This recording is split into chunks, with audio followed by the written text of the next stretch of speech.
Hello বন্ধুরা, পুরো ভিডিওটা দেখার জন্য তোমাদের কাছে অনুরোধ রইল। Welcome to country food in Sonali's কিচেনে তোমাদের সবাইকে স্বাগত। আজকে তোমাদের সাথে এমন একটি রেসিপি শেয়ার করতে চলেছি যেটা খুব অল্প সময়ের মধ্যে বাড়িতেই বানিয়ে নিতে পারবে আর দোকান থেকে কিনে খেতে হবে না। তাহলে চলো দেখে নিই আমার আজকের রেসিপি চিকেন ব্রেড। তার জন্য প্রথমে আমি এখানে ময়দা মেখে নেবো। আর আজকে ময়দাটা মাখবো আমি দুধ দিয়ে, কোনো জল ব্যবহার করব না। দেখো এখানে 150 গ্রামের মতন দুধ নিয়ে নিলাম উষ্ণ গরম, তার মধ্যে 1 চামচ চিনি দিয়ে দিলাম ও 1 চামচ ড্রাই ইস্ট দিয়ে দিলাম। এখানে ড্রাই ইস্ট ভালো কোম্পানির ব্যবহার করবে, তাহলে দেখবে ময়দাটা ভালোভাবে ফুলবে। ইস্ট ও চিনিটাকে চামচ দিয়ে ভালোভাবে গুলিয়ে নিলাম। গুলিয়ে নেবার পর সাথে একটা ডিম ভেঙে দিয়ে দিলাম আর 4 চামচের মতন সাদা তেল দিয়ে দিলাম। তেল ও ডিমটাকেও ভালোভাবে চামচ দিয়ে ফেটিয়ে নিতে হবে। সাথে এখানে স্বাদ মতন আমি লবণও দিয়ে দিয়েছি। লবণটা তোমাদের দেখাতে পারিনি, ক্যামেরাটা অফ হয়ে গিয়েছিল। দেখো, আর সব ভালো করে যখন ফেটিয়ে নেওয়া হয়ে যাবে ওখানে আমি 1.5 কাপের মতন ময়দা দিয়ে দিলাম।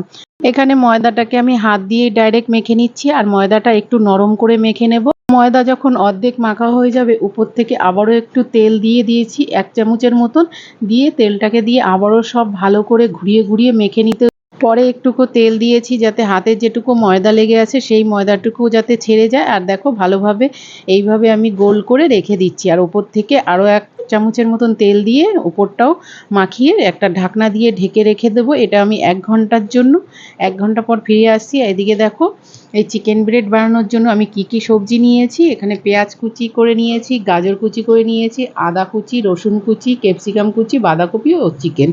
এখানে চিকেনটা একদম কুচি কুচি করে আমি কেটে নিয়েছি। আর এদিকে ওভেনে একটা কড়াই বসিয়ে দিয়েছি, 4 চামচের মতন সাদা তেল দিয়ে দিলাম। আর তেলটা দেখো অনেকক্ষণ আগে বসিয়ে দেওয়া হয়েছিল, তেলটা অনেকটাই গরম হয়ে গেছে। প্রথমে আদা ও রসুনের কুচিটা দিয়ে 1 মিনিটের মতন নেড়ে চেড়ে আদা রসুনটাকে ফ্রাই করে নিচ্ছি। এবার এক এক করে সব দিয়ে দেবো। তারপরে পেঁয়াজটাও দিয়ে দিলাম। এখানে 2টো পেঁয়াজ আমি মিডিয়াম সাইজের পেঁয়াজ নিয়েছিলাম কুচি করে, দেখো সেই পেঁয়াজটাও দিয়ে দিলাম। এবার পেঁয়াজটাকেও আদা রসুনের সঙ্গে ভালো করে নেড়ে চেড়ে ফ্রাই করে নেব।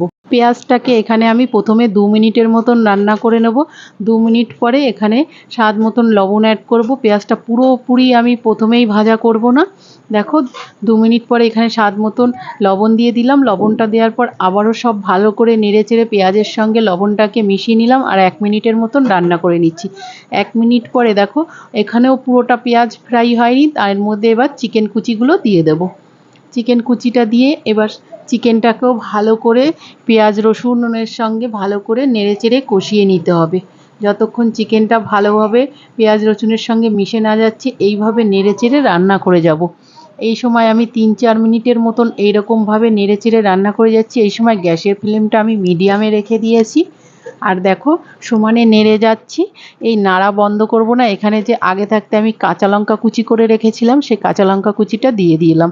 এখানে ঝালের পরিমাণটা তোমরা কম বেশি করে নিতে পারো। সাথে 1 চামচ জিরে বাটা, 1 চামচ হলুদ গুঁড়ো ও 1 চামচ কাশ্মীরি লঙ্কার গুঁড়ো দিয়ে দিলাম। সাথে হাফ চামচ সোয়া সস ও হাফ চামচ ভিনিগার দিয়ে দিলাম। এখানে আর কোনো মশলা অ্যাড করব না। এই মশলাটাকে এবার চিকেনের সঙ্গে ভালো করে নেড়েচেড়ে কষিয়ে নেব। 3-4 মিনিটের মতো নেড়েচেড়ে সমানে কষিয়ে যাব যাতে ভালোভাবে মশলাটা কষানো হয় আর চিকেন থেকে তেল ছেড়ে দেয়।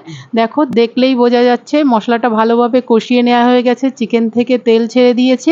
কষিয়ে নেওয়া চিকেনের সঙ্গে এক এক করে আর বাকি সবজিগুলো অ্যাড করে দিচ্ছি, ক্যাপসিকাম, বাঁধাকপি আর গাজর কুচি দিয়ে এটাকেও নেড়েচেড়ে রান্না করে নেব। সবজিটা এক সাইডে রান্না হতে লাগুক। আর এদিকে দেখো 1 ঘন্টা হয়ে গেছে, আমি ময়দার ঢাকনাটা তুলে নিয়েছি। আর দেখো ফুলে কতটা হয়ে গেছে, ডবলেরও বেশি হয়েছে। গামলার সাইডগুলো আমি হাত দিয়ে সরিয়ে নিলাম আর মাঝখানে ময়দার হাওয়াটা আঙ্গুল দিয়ে চিপে চিপে বের করে দিলাম। আর ময়দাটাকে পুরো এবার গামলা থেকে আমি নামিয়ে নিয়েছি, নিচে শুকনো ময়দা ছড়িয়ে দিয়েছি, দিয়ে একটা গোল আকার করে নিয়েছি। দেখো মাঝখান থেকে একটা ছুরি দিয়ে 2 টুকরো করে নিই। 2 টুকরো করে নেবার পর 1 টুকরো থেকে আমি আরও 2 টুকরো করে নিলাম ছুরি দিয়ে কেটে। আর 1 টুকরো তুলে দেখো গোল আকার করে লেচি কেটে আমি সাইডে সরিয়ে রেখে দিচ্ছি। সবগুলোই এরকম লেচি কেটে আমি সাইডে সরিয়ে রেখে দেবো। আর এদিকে দেখো পুরটাও আমার প্রায় রেডি হয়ে এসেছে। এইভাবে নেড়েচেড়ে 3-4 মিনিটের মতন রান্না করে নিয়েছি। সবজিটা ভালোভাবে চিকেনের সঙ্গে মিশে গিয়েছে দেখো, আর সবজি থেকে ভালোভাবে তেল ছেড়ে দিয়েছে। এই সময় আমি 3 চামচের মতন মায়োনিজ দিয়ে দিলাম সবশেষে। মায়োনিজটা দেওয়ার পর মায়োনিজটাকেও ভালোভাবে চিকেনের সঙ্গে নেড়েচেড়ে মিশিয়ে নিচ্ছি। মায়োনিজটা দেওয়ার পর বেশিক্ষণ রান্না করতে হবে না, লো মিডিয়াম গ্যাসে 1 মিনিটের মতন নেড়েচেড়ে চিকেনের সঙ্গে ভালোভাবে মিশিয়ে নেওয়া হয়ে গেলে এবার নামিয়ে নেব। নামিয়ে নিয়ে পুরটাকে আমি ঠান্ডা করে নেব। এখানে আমি সব রকমই সবজি দিয়ে চিকেনের পুরটা বানিয়েছি। তোমরা চাইলে ক্যাপসিকাম, বাঁধাকপি, গাজর না দিয়েও পেঁয়াজ, আদা, রসুন দিয়েও এইরকম পুর দিয়ে লাস্টে মায়োনিজ দিয়ে দেবে। এরকম চিকেন ব্রেড খেতে ভীষণই ভালো হয়। আর সব রকম সবজি দিয়ে করে একবার দেখবে, তার স্বাদটা মনে হয় আরও দ্বিগুণ বেড়ে যায় সব রকম সবজি দেওয়ার ফলে। দেখো আমার এদিকে সব তুলে নেওয়া হয়ে গেছে, আর এদিকে আমি যে গামলায় অর্ধেকটা রেখে দিয়েছিলাম সেখানে থেকে একটা লেচি নিয়ে নিলাম, আর ওপর থেকে শুকনো ময়দা ছড়িয়ে দিচ্ছি। ময়দা ছড়িয়ে দিয়ে এবার বেলে নেব। আর দেখো এই ব্রেডের ময়দাগুলো কতটা নরম, এখনও দেখলেই তোমরা বুঝতে পারবে। এই রকম নরম করেই বেলতে হবে, তাহলে ব্রেডগুলো খুবই সুন্দর ও সফট নরম হবে। দেখো প্রথমে আমি একটু বেলে নিচ্ছি গোল করে রুটির আকারে, রুটি না, রুটির থেকে একটু বড় সাইজেরই বেলে নেব। আর তারপরে একটু লম্বা করে দেব। গোল করে নেবার পর লম্বা টাইপের আমি করে নিচ্ছি। আর দেখো একদম পাতলা বেলবে না কিন্তু রুটির মতন, রুটির থেকে একটু মোটা রাখতে হবে। পুরোটা দেখো লম্বা করে আমার বেলে নেওয়া হয়ে গেছে। এবার মাঝখান থেকে চিকেনের পুরটা দিয়ে দেব, যে চিকেনের পুরটা আমি নামিয়ে রেখে দিয়েছিলাম ঠান্ডা হবার জন্য। চিকেনের পুরটা ভালোভাবে ঠান্ডা হয়ে গেছে, আর মাঝখান বরাবর আমি দিয়ে দিচ্ছি লম্বা করে, দেখো এইভাবে। আর পুরটা আমি একটু বেশিই করে দিয়েছি ভরে ভরে দিয়ে, এবার ওই সাইড থেকে উল্টে দিলাম পুরের উপরে পুরোটাই। আর এবার এই সাইড থেকেও উল্টে দেব। দুপাশই এইভাবে উল্টে পাল্টে পুরো চিকেনের পুরটা ঢেকে দিলাম, যাতে কোনো সাইড দিয়ে চিকেনটা বেরিয়ে না যায়। দেখো ভালোভাবে যখন ঢেকে দেওয়া হয়ে গেছে, হাত দিয়ে আমি একটু সোজা করে নিচ্ছি। সোজা করে নেওয়া হয়ে গেছে। এবার আমি একটা ছুরি নেব, এবার ছুরি দিয়ে পিস পিস করে এখানে কেটে নেব। এখানে প্রথমে একটা লেচি কেটে নিলাম, এইরকম মাপের সবগুলো আমি লেচি কেটে নেব।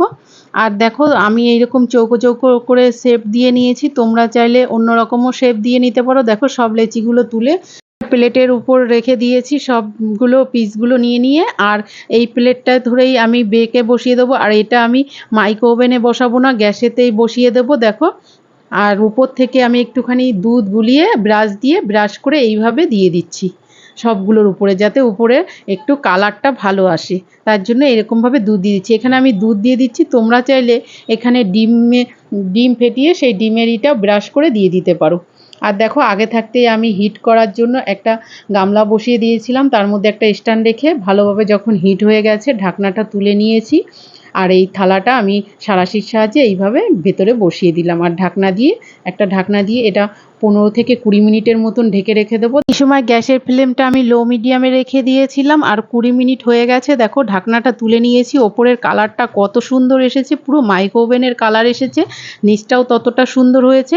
এবার দেখো তুলতে একটু ডিপ গামলা বসিয়েছিলাম বলে তুলতে আমার অসুবিধা হচ্ছিল, ঠিক তারপরে তুলে নিয়েছি। ব্যাস তৈরি হয়ে গেল আমার চিকেন ব্রেড। বন্ধুরা এইভাবে তোমরাও একবার অবশ্যই বাড়িতে ট্রাই করো, আর বাইরে থেকে কিনে খেতে হবে না। আর এটা খেতে ভীষণই ভালো হয়, বাচ্চা থেকে বড় সবাই আনন্দ করে খাবে। আর আমার ভিডিওগুলো যদি তোমাদের ভালো লেগে থাকে প্লিজ লাইক, কমেন্ট, শেয়ার করো। আর যারা এখনও আমার চ্যানেলটি সাবস্ক্রাইব করোনি প্লিজ করে দিও। আর যদি তোমরা ফেসবুক থেকে দেখে থাকো তাহলে আমার পেজটি ফলো করে দিও। তাহলে দেখা হচ্ছে পরের ভিডিওতে নতুন একটি রেসিপি নিয়ে।